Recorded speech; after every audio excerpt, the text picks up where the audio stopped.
हृदय के नेत्र खोलने का प्रयास करें।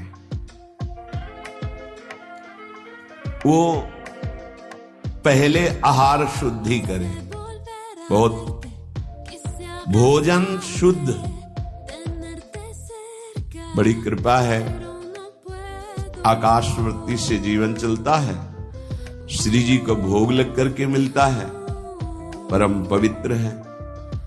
अब जो बात करें, पाते समय उपास्य देव के सिवा अन्य कोई विचार नहीं रह जाना चाहिए, ये ध्यान उपासक दे।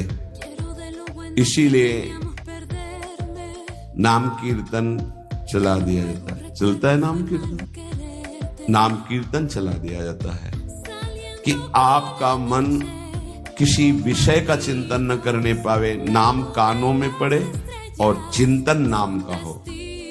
जब हम भोजन के साथ भजन चलाते हैं तो वो भोजन जब पचता है तो नस नस में परम पवित्रता और भजन के परमाणु फैलाता है।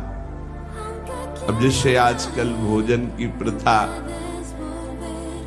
जूता मोजा वही सोच में पहन के गए हैं, वही लघु शंका में, और वही होटल में बैठ के वैसे ही जूता मोजा, वही कपड़े, वैसे ही बनाने वाला क्या भाव वाला है, कैसी पवित्रता रखता है, और पाने वाला क्या भाव रखे हैं और कैसी पवित्रता है, इन सब का प्रभाव भोजन पे पड़ता है। अगर भोजन ठीक नहीं तो बुद्धि निर्णय नहीं कर पाएगी ठीक। हृदय के नेत्र खुलने के बाद तो बहुत दूर रही, इन नेत्रों से भी सही नहीं दिखाई देता, गंदा ही दिखाई देने लगता है। इन नेत्रों में गंदगी बढ़ जाती है।